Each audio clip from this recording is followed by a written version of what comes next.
ఇది main stream మీడియాలో, అంటే మెయిన్ స్ట్రీమ్ అని నేనేమి డిసైడ్ చేయను, కానీ అటువంటి వాటిల్లో మాత్రం ఇటువంటి వార్తలు రావడం లేదు. It's very unfortunate.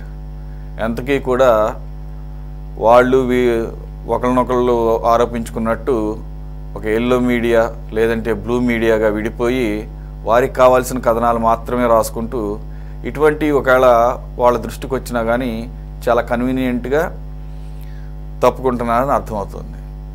వేరే వార్తాపత్రికలు కూడా ఉన్నాయి కాబట్టి మన దృష్టికి వచ్చింది కాబట్టి మనం దీని మీద చర్చ పెట్టాలి. రెండు, ఏదైతే ఈ కూటమి ప్రభుత్వం గత ప్రభుత్వం చేసిన తప్పుల్ని సరిదిద్దుకుంటున్నాం పొరపాట్లను కూడా సరిదిద్దుతున్నాం, సంవత్సరం పట్టింది అని చెప్పేసి గొప్పలు చెప్పుకుంటున్న సందర్భంలో ఇప్పుడు దానికి సంబంధించి సంబరాలు కూడా చేసుకుంటూ డోర్ టు డోర్ క్యాంపెయిన్ చేసుకుంటున్న సందర్భంలో ఇది సహేతుకమైన టైం అనుకుంటా వీళ్ళకి ఒక 2 మొట్టికాయలు వేసి వీళ్ళు ఏం చేస్తున్నారు, ఏం చేయదలుచుకొని వచ్చారు, ఏం చేస్తున్నారు అనేది చెప్పడం ద్వారా మనం. ఇకపోతే దీంట్లో నిర్ణయం జరిగిపోయిందా జరగలేదా అనేది పక్కన పెడితే ఆ ప్రతిపాదనల వైపు వెళ్ళటం కూడా తప్పే అవుతుంది. ఎందుకంటే గత ప్రభుత్వ హయాంలో ఏకంగా జగన్మోహన్ రెడ్డి గారికి బినామీగా చెప్పబడి లేకపోతే ఆరోపణలు చేయబడినటువంటి స్వరూపానంద స్వామికి సంబంధించిన శారదాపీఠానికి ఎంత గంపగుత్తగా ఏ రకమైనటువంటి ప్రభుత్వంలో కూడా ఎటువంటి అధికారం చెలాయించారో అనేది అన్అఫీషియల్గా మనం చూసాం. ఏది భూములు కేటాయింపు అవ్వచ్చు, పర్టికులర్గా ఈ భీమిలి ఏరియాలో ఇచ్చినటువంటి ఎకరాలు ఇచ్చిందేమో పేరుకి ₹1,00,000 ఎకరా ₹1,00,000 ఆధ్యాత్మికమైన పాఠశాలలని లేకపోతే డివోషనల్ ఆస్పెక్ట్స్లో ఇచ్చిన దాన్ని అసలు వాటికి వినియోగించకుండా ఏకంగా అక్కడ కూడా భారీ ఎత్తున స్టార్ హోటల్స్ అని అమ్యూజ్మెంట్ ప్లేస్లాగా ఆ రకంగా ప్లాన్ చేస్తున్నారని చెప్పేసి విమర్శలు వచ్చినాయి. ముఖ్యంగా అప్పటి తెలుగుదేశం జనసేన విమర్శలు చేశారు, అలాగే లెఫ్ట్ పార్టీస్ వీళ్ళు కూడా. సో ఏదైతే ఈ ప్రభుత్వం వచ్చిన తర్వాత ఆ జీవోలన్నింటినీ క్యాన్సిల్ చేసింది. అంటే ఇప్పుడు స్వామీజీ పోయాడు, ఇప్పుడు బాబాకి ఇస్తారట.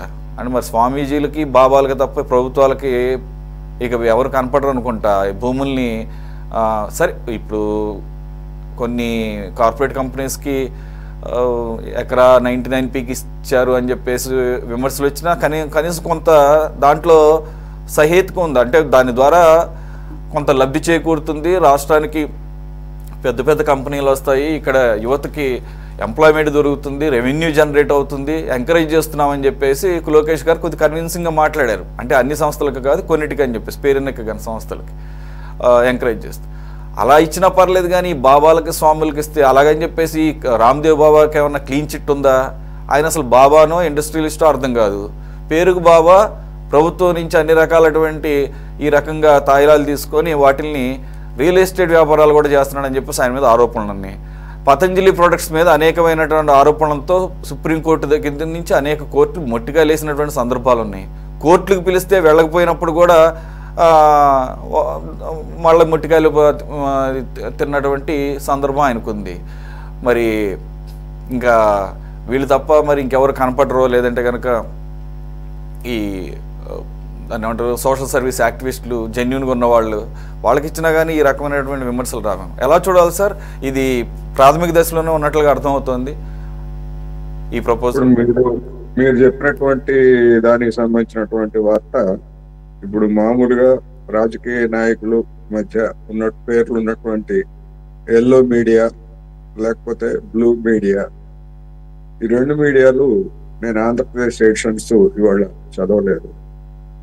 ఎర్ర మీడియాగా చెప్పేటువంటి కొంతమంది వర్ణించేట్టు ఎర్ర మీడియా ప్రజాశక్తి పత్రికలో మాత్రం నేను ఆన్లైన్ ఎడిషన్లో దానికి సంబంధించినటువంటి వార్తని నేను చదివాను.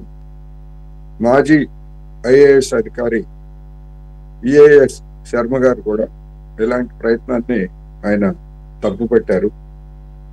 అదేవిధంగా జాయింట్ కలెక్టర్ని ప్రజాశక్తి వాళ్ళు సంప్రదిస్తే మనకు ఎలాంటి సమాచారం లేదు అని చెప్పేసి ఆయన డినై చేసినట్టుగా కూడా దానిలో రాశారు.